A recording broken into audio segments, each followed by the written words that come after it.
I want a great body, not Albert Einstein. Einstein. The story begins in 1972, the launch of the Atlas Centaur rocket. This spacecraft carried an umbrella.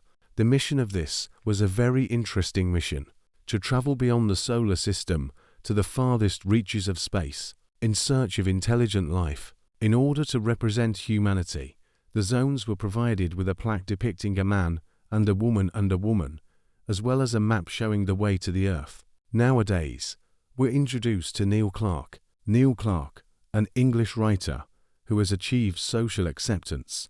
I suppose I must have achieved it by looking into my own soul. Catherine's cries for help, as well as all of hers. I've been working on her for 5 long years. She will open the doors of human of perception.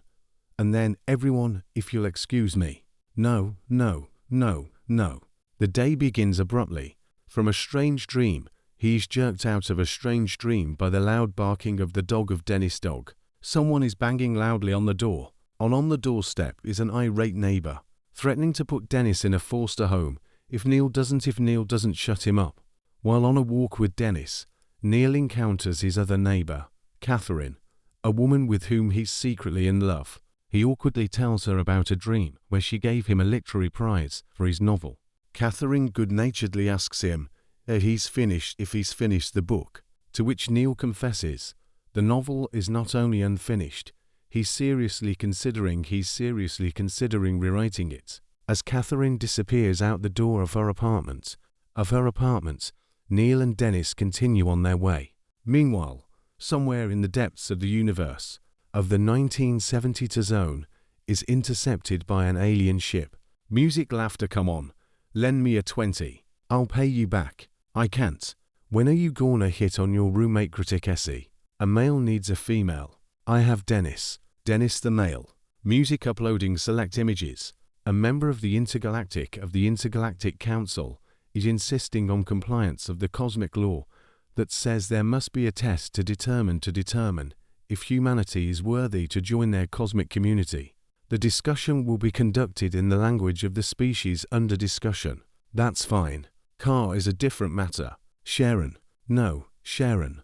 Before deciding to go ahead liquidation, the right thing to do would be to give the Earthlings a chance for salvation, not Proxima Centauri's superior beings. Thank you for your understanding, Miss Barr. Catherine, on the other hand, has had a rough day. She's trying to end her relationship with an obsessive man named Grant, and at the same time, she's facing pressure from her bosses at the TV studio. She's being required to humiliate a famous writer on live television. Despite the fact that she admires his work, her boss dismisses all her objections, claiming that the audience is not interested, not literature, but a colorful personality. Later, Neil sees Catherine at the supermarket, and she looks depressed. As a token of his affection, he hands her a handkerchief, tries to make her laugh with a silly joke about dear Saldar. Catherine thanks him and leaves. A slight but tangible connection between them. And it is at that moment the Galactic Council finalize their plan. The object on Earth will be chosen at random, so we conceive as they recognize the difference between good and evil. This Earthling will be given the ability to create absolutely anything, which he will put to good use. Let's welcome them into the intergalactic community, beginning random selection of Earthlings. Oh my God. Class. Where? Selected. Music, and unsuspecting Neil arrives late to his school auditorium by being reprimanded by the vice principal. 12th tardy in a month. Mr. Clarke, I got hit by a car. You, Mr. Clarke, are completely irresponsible, lazy. I would have replaced you a long time ago if I could. Likewise, I just don't have anyone to replace me with. Music on his lunch break. He complains Ray on the insufferable 10th grade students. 100 grade. Ray asks the question, what would Neil wish for if he could get anything? Neil jokingly replies, I wish a spaceship would come and destroy the 10th C. And just then, a massive explosion. Neil rushes into the classroom and discovers that he and all the students have been vaporized. The aliens, watching from their spaceship, contact the executor, who fired the laser and sternly remind him, test subjects are not to be destroyed until the evaluation is complete. Gad, what kind of liberties are these? Shooting, Shara. We're very demanding. You're gonna kill them anyway. It all depends on the Earthling. Hey, Denise. A horrific explosion at Keenberg High School. The principal of the school, I mean, if I could just get aliens on them. How would I go about it? Clean up your own poop. However, the power Neil has gained turns out to be shockingly literal. Whenever he wishes for a new bottle, it comes to life and scurries away, leading Neil on a mad chase. A mad chase that ends with the bottle smashing through the window of the store. The police show up. Neil starts to panic and wishes Dennis to help. As a result, the dog attacks one of the officers. Desperate, Neil utters, "I want to be home for dinner with Dennis," is instantly transported to the kitchen, where he finds himself eating dog food from a bowl. May all those who have died come back to life. Music, no. I meant let everyone come back to life in the 10th V. Not everyone, of course. May I have a great idea of what to do. Let there be no explosion at all. Instantly, he finds himself back in the school cafeteria, listening to Ray talking about his crush on a girl, Dorothy. Meanwhile, Catherine is at work talking to the producer when suddenly, Gran shows up. Gran, behave yourself. What are you doing here? Wow, not even a kiss. I'm calling security, just as a douchey and gorgeous strategist. Hello, security, but as humble and loving. No, not at all. Cot, I flew all the way to England for you. It's a sign that I love you.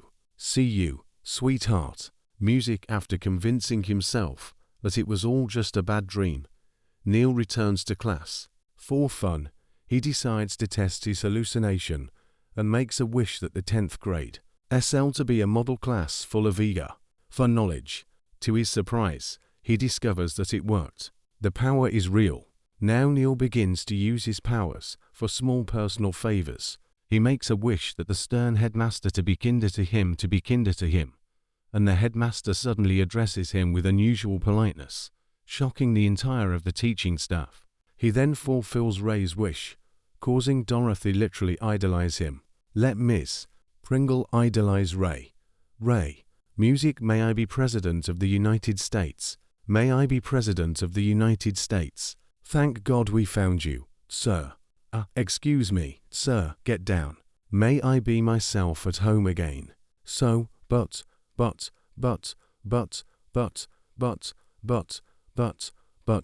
and what would you like me wish for? I wish for an outstanding body, not Albert Einstein. That same night, Neil makes a wish to see Catherine, and the floor of his apartment suddenly disappears, revealing a view of her room 1 floor below. After her terrified scream, he immediately reconstructs the floor and erases her memory of the incident. The next day, he tries to explain everything to Ray, who, of course, is skeptical of his story. To prove the truth of his story, Neil orders the study skeleton to tell his story life, and then jumps out the window and lands in the principal's arms. My name was Reg Hawkins. Worked in variety shows, clubs, parties, everywhere. Go and throw yourself out the window. Alops. But how did you do it? What else can you do? A bunch of flowers in my hand. Spare change. Palmer. What the hell are you guys doing?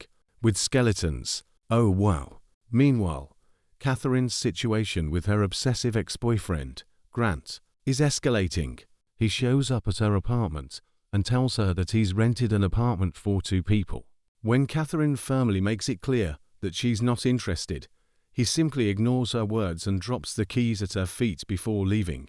Later that evening, a distraught Catherine sits at home with a friend, drinking wine and complaining about the strange men in her life. From an obsessive Grant to inappropriate to inadequate bosses, the conversation turns to Neil's good-natured neighbor. The girlfriend suggests that he's probably gay, but Catherine dismisses it and admits that she likes him. Her friend jokingly suggests that she just go upstairs and unhook up with him. It's at this moment that a meeting of the Galactic Council experiences in the Galactic Council. I thought galactic power made us all powerful. Catherine, downstairs neighbor, fall in love with me quickly. Me, hi, I'm gay. You're not gay, are you? No, I don't think so. Let's go to bed. UHR. Music. The galactic force is returning to the Earthling. Meanwhile, Unila's work is spiraling out of control. Turns out Ray's situation has gone too far. Ray's worship of Dorothy has led to Ray being is now literally followed by a mob, believing as a living god. Back home, Neil tries to get into his reading, but he's distracted by Dennis' incessant barking. Wondering what it is that's bothering the dog so much, Neil comes up with a brilliant and reckless idea. He makes a wish that Dennis will talk. The dog's first words turn out to be not wise at all. He persistently asks for a cookie. After Neil gives him a treat, the two start to have a conversation. Let the rest of it go. La, is that all you want? Yeah, cookies. Look, I can't get my head together until I eat a cookie. Well, that makes sense. Oh, I'm going for the cookies. Got the cookies. He's gonna throw. Well, throw it. So much insatiable passion. Your bitch know best. What bitches? Yeah, for the record, I could fuck your leg right now. I would fuck your leg right now. You could at least rub it a little bit above the toe. Even the rational ones have an urge. But we can fix that easily. No, stop talking like that. Well, I adore you, master. I'm so afraid of falling out of favor. My whole world crumbles when you pour silence on me. I've done something wrong again. No, just don't say anything, okay? Do you know? Don't talk. That's my order. There's be quiet. Music anyway. You know, it's about the night, right? I'm always interested in talking to you. Only I wouldn't have jumped on you if I wasn't. Right. Well, then, forget it. Like it never happened. No. That's not what I'm talking about. Fuck her, Neil. It's Dennis. Fuck her, Neil. I'm gonna get him a special kind of fucking adjustable wrench. I told you to shut the paster. The bros are new. Oh my god. Oh shame. Why am I so lucky with maniacs? Well, I'm not a maniac. Panicky Neil wishes 4 days to go back to being a regular dog again and rushes after Catherine. On the way, he's stopped first by Grant and then by an anxious Ray, begging him to cancel the wish. There's no time. So Neil hurriedly turns Ray into a duck, then a sausage, and then a sausage to get past him and the crowd. When he finally catches up Catherine at the store, she refuses to speak to him. Their argument is interrupted by the cashier, accusing Neil of stealing the sausage he's holding in his hand. But it's Ray, however, after Neil pays for his friend, turns him back into a human being. Watching this from a distance, the council notes that the test subject is completely not using his powers for good. Later, Catherine returns home and discovers that Grant has broken in waiting for her. Terrified, she locks the door from the outside and screams for him to leave. Neil, hearing the noise, suggests a plan. She can pretend to leave, and then quietly sneak in and sit tight while Grant's not leaving. Cell phone rings. Okay. Catwin, come back. I'm leaving. Okay, hold on. I'm going to dinner. On this episode, you'll see the Zaha. Who? Catherine. Oh, that one, yeah. You take it and pretend. It's called acting. It's what I do when I get a belly rub. Pretend you're just a regular dog. Okay. Can we just have a little bit of a conversation? UHR. Someone's here. Hey, it's ringing. If you so much as make a peep, you know I'm gonna put a blasher trap on you. Sorry. Bark, Goff. It's me. Is he gone? No. I don't think so. Denise too. Why do dogs love that so much? Neil's trying to comfort her. He made a soup that she calls the most delicious of her life. He's taking advantage the moment. He tries to explain that he has powers, that he can do anything, that he even taught the dog to talk. He tells her that if she wants a bigger desk at work, please, he'll set it up. Catherine looks at him in disbelief, when suddenly Dennis tries to warn them. Grant is climbing up the outside wall of the building, and Grant comes crashing through the window with a gun in his hand. Who the hell is he? She didn't say. I'm her fianc. You're not my fianc, Grant. How long you gonna last in a fight, rookie? I apologize. Pardon me. Under the Capitol. I'm warning you. You're funny. But you're an asshole, Gran. Put the gun away. Grant, I can tell you. Grant, turn into a rooster. And Grant, go back to your house. I'm GRN. Kiss my ass. Grant, stop it. I'd rather let all the bullets bounce off me. Go ahead and shoot. What's the matter, Grant? Shut up. Go ahead and shoot, Neil. He's gonna shoot. He won't. Yes, I will. Idiots, both of you. Grant, stick to the ceiling. To the ceiling. Oh, Grant, stand in front of me. He's so big. I love you. OH. I love you. Denise, at least stay out of it. Grant seizes the moment and stuns Neil. Meanwhile, at work, Catherine learns that she has indeed been assigned a new desk, spacious, with a great view. Shocked, she realizes Neil was telling the truth. At the apartment, Grant had meanwhile tied Neil to a chair and prepared a list of selfish desires. He threatens to shoot Dennis if Neil doesn't say them out loud. Says them out loud, word for word. Keeney, if you get it. Okay. I respect one wrong word. And the dogs are dead. Read paragraph 1. Now, come on. And item number 1, wave your hand. What? Wave your hand. Yeah. It's beautiful. Neil. Music across the city. Grant's absurd wishes are coming true. Police uniforms turn pink, and all traffic lights only turn green, causing chaos and massive accidents. Catherine and Ray finally get to Grant's apartment and burst in the moment. He forces Neil to make Neil's last, fiercest wish of all, that Catherine to fall madly in love with Grant and passionately for him. In order to save Dennis, Neil complies. Okay. What are we doing up? Mashiva, come on, Neil, don't. Moshi with your hand with your ears. I don't want to love him. I don't even want her to see him. Oh, shit. Grant, I love you. Denise, you're free. Yay, I'm free. Grant, become a dog. What? Oh, shit, begging. I'm free. OH, yeah. Don't call her that. Catherine, go back to the way you were and fall out of love with Grant Musico. No. Oh, shit. Don't touch me. Dorothy Prince, treat me like you used to. Pervert, get off me. Let's go out of here. Yeah, thanks for everything. Who's got to say? Well, the dog seems nice. Yeah, dogs are promising.